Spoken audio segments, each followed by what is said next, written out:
By a show of hands, how many of you believe you could replicate this image of Brad Pitt with just a pencil and piece of paper? Well, I'm going to show you how to do this. And in so doing, I'm going to give you the skill necessary to become a world-class artist. And it shouldn't take more than about 15 seconds. But before I do that, how many of you believe you could replicate this image of a solid gray square? Every one of us. And if you can make one gray square, you can make 2, 3, 9. Truth of the matter is, if you could make just one gray square, it'd be very difficult to argue that you couldn't make every gray square necessary to replicate the image in its entirety. And there you have it. I've just given you the skill necessary to become a world-class artist. Now, I know what you're thinking. That's not real art. Certainly wouldn't make me a world-class artist.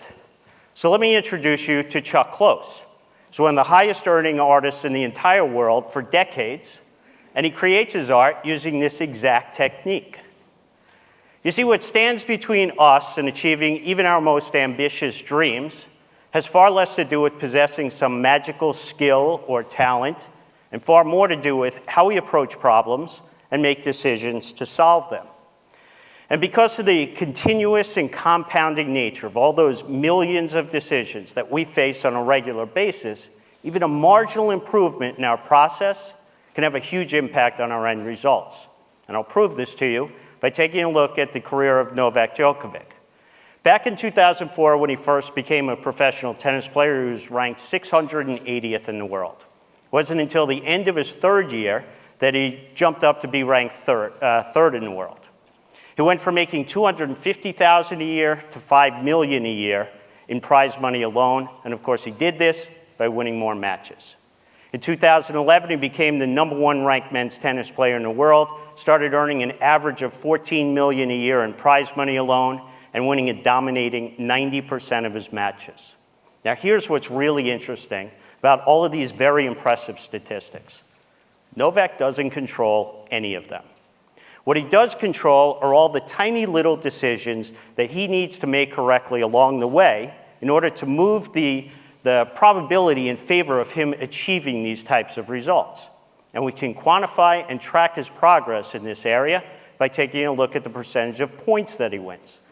Because in tennis, the typical point involves 1 to maybe 3 decisions. I like to refer to this as his decision success rate. So back when he was winning about 49% of the matches he was playing, he was winning about 49% of the points he played. Then to jump up, become #3 in the world, and actually earn $5 million a year for swinging a racket, he had to improve his decision success rate to just 52%. Then to become not just #1, but maybe one of the greatest players to ever play the game, he had to improve his decision success rate to just 55%. Now, I keep using this word just. I don't want to imply this is easy to do. Clearly, it's not. But the type of marginal improvements that I'm talking about are easily achievable by every single one of us in this room. And I'll show you what I mean. From kindergarten all the way through to my high school graduation, yes, that's high school graduation for me, every one of my report cards basically said the same thing. Stephen's a very bright young boy. If only he would just settle down and focus. What they didn't realize was I wanted that even more than they wanted it for me. I just couldn't. And so from kindergarten straight through the second year of college, I was a really consistent C minus student. But then going into my junior year, I'd had enough. I thought, I want to make a change. I'm going to make a marginal adjustment. And I'm going to stop being a spectator in my decision-making and start becoming an active participant. And so that year, instead of pretending again that I would suddenly be able to settle down and focus on things for more than 5 or 10 minutes at a time, I decided to assume I wouldn't. And so if I wanted to achieve the type of outcome that I desired, doing well in school, I was going to actually have to change my approach. And so I made a marginal adjustment. If I would get an assignment, let's say read 5 chapters in a book, I wouldn't think of it as 5 chapters. I wouldn't even think of it as 1 chapter. I would break it down into these tasks that I could achieve that would require me to focus for just 5 or 10 minutes at a time. So maybe 3 or 4 paragraphs, that's it.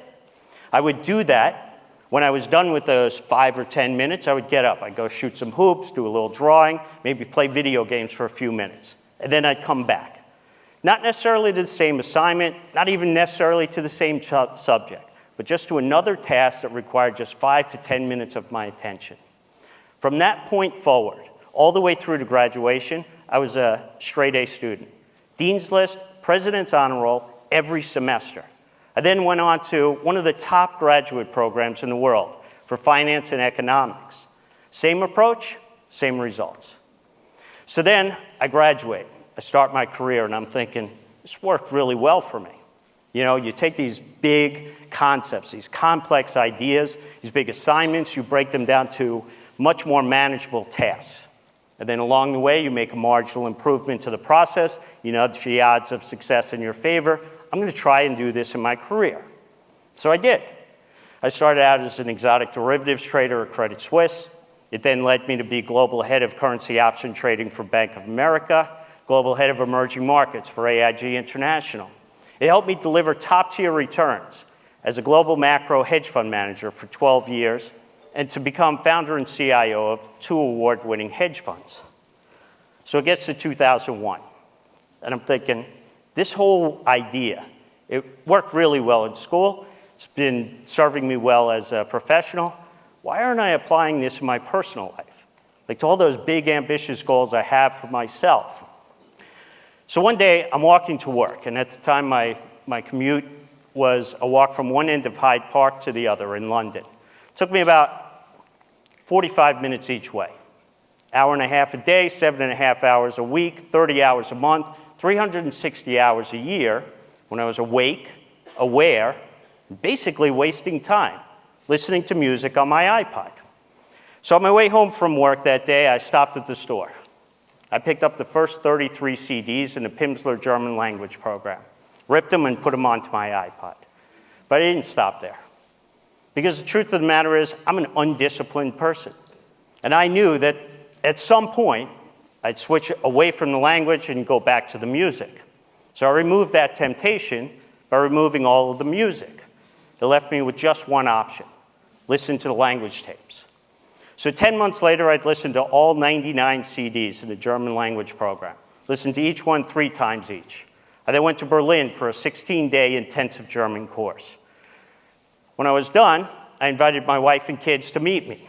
We walked around the city. I spoke German to the Germans. They spoke German back to me.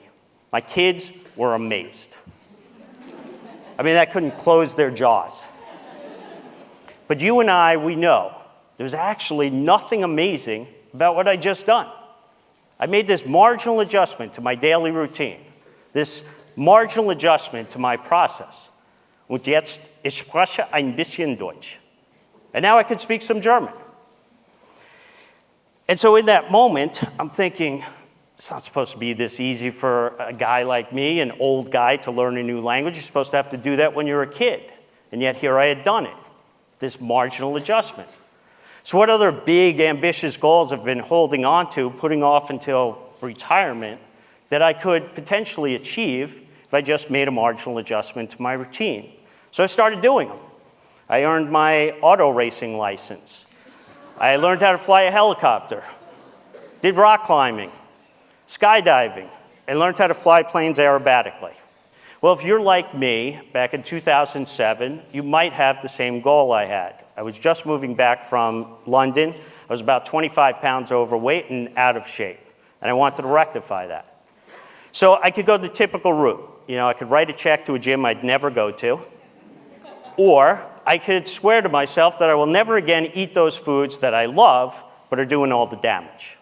And I knew that going that route rarely results in the outcome you desire. So I decided to become an active participant. And I thought about the habits and passions that I've developed over the course of my life, and I thought, can I make just a marginal adjustment to them so that they work in my favor as opposed to against me? And so I did. I've got this habit where I've been walking an hour and a half a day for the last 7 years. And I've got this passion for being in the outdoors. And so that year, I didn't actually set the New Year's resolution to lose 25 pounds. I set a resolution to hike all 33 trails in the front country of Santa Barbara's mountains. And I'd never been on a hike before in my life. But the truth of the matter is, it's not about the 33 trails. You have to break this big, ambitious goal down into these more manageable decisions, the types of decisions that need to be made correctly along the way in order to improve the odds of achieving the type of outcome you desire. It's not about even one trail. It's about those tiny little decisions, like when you're sitting at your desk, putting in just a little extra time at the end of a day. Or you're lying on your couch and you're clicking through the channels on your remote control or scrolling through your Facebook feed. And in that moment, you make the decision to put it down. You go put on your hiking clothes. You go walk outside your front door and you shut it behind you.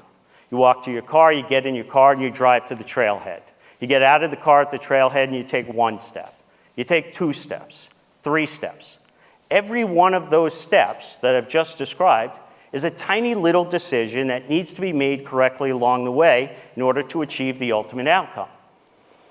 Now, when I say I want to hike 33 trails in the front country, people think about the decisions at the top of the mountain. That's not what it's about. Because if you don't make the right decision when you're on the couch, there is no decision that occurs at the top of the mountain. So by the end of the year, I had hiked all 33 trails in the front country. I did them a couple of times each. I even did a few in the back country. I lost the 25 pounds, and I capped the year off by doing the hardest half marathon in the world, the Pier to Peak. In 2009, I got really ambitious. Ambitious for a guy who still to this day cannot settle down and focus on anything for more than 5 or 10 minutes at a time, and that was to read 50 books. But again, it's not about reading 50 books. It's not even about reading one book. It's not about reading a chapter, a paragraph, a sentence. It's about that decision when you're sitting at your desk at the end of the day, or when you're lying on the couch, or flicking through your Facebook feed, and you put down the phone. You pick up a book, and you read one word. If you read one word, you'll read 2 words, 3 words. You'll read a sentence, a paragraph, a page, a chapter, a book. You'll read 10 books, 30 books, 50 books. In 2012, I got really ambitious. I set 24 New Year's resolutions. 12 of them were what I call giving resolutions, where I did 12 charitable things that didn't involve writing a check. But it's not without its failures. I tried to donate blood, and they rejected me because I'd lived in the UK. I tried to donate my sperm, they rejected me because I was too old. I tried to donate my hair, and it turns out nobody wants gray hair. So here I was trying to do something to make myself feel good, and it was having the opposite effect. So anyway, I've also had these 12 learning resolutions to learn 12 new skills. And when I was done with unicycling, parkour, slacklining, jumping stilts, and drumming, my wife suggested I learn how to knit. And I'll be honest, I wasn't all that passionate about knitting. But one day I'm sitting under this 40-foot tall eucalyptus tree that's 2.6 miles up the Cold Spring Trail in Santa Barbara, and I'm thinking, that tree would look really cool if it were covered in yarn. And so I went home and I Googled this, and it turns out this is a thing people do. It's called yarn bombing. You wrap these public structures with yarn. And the 2nd annual International Yarn Bombing Day was just 82 days away.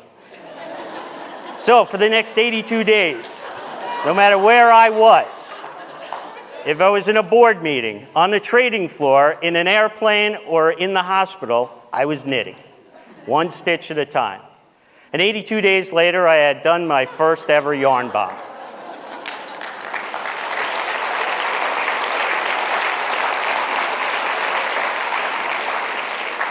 And the response to it blew me away. So I kept going with bigger, more ambitious projects that required more engineering skills. And in 2014, I set the goal to wrap 6 massive boulders in Los Padres National Forest at the top of the mountains. But if I was going to pull this off, I'd need help. So at this point, I had a few thousand followers on social media as the yarn bomber. And I started getting packages, lots of packages. 388 contributors from 36 countries in all 50 states. In the end, I didn't wrap 1 massive boulder, I wrapped 18.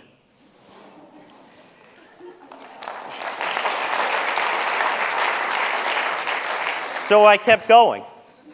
with bigger, more ambitious projects that would require me to work with new materials like fiberglass and wood and metals, which culminates in a project that is currently at TMC here in Tucson, where I wrap the Children's Hospital. Along the way, I stopped knitting. I never really liked it. But I like crocheting. So I started making these 7-inch granny squares, because that's the standard granny square. And I thought along the way, why am I stopping at 7 inches? I need big stuff. So I started making bigger granny squares. And one day I come home from a business trip, and I've got this really large granny. And I went to the website of Guinness. I was curious, what's the world's largest granny square? And it turns out there's no category for it. So I applied, and they rejected me. So I appealed, and they rejected me. I appealed again, and they said, fine. If you make it 10 meters by 10 meters, we'll create a new category, and you will be a Guinness World Record holder.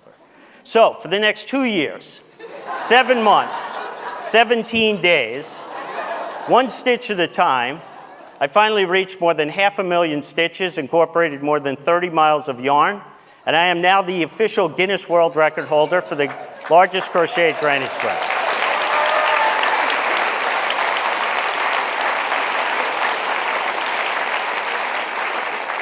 Along the way, I've garnered an awful lot of attention for my escapades.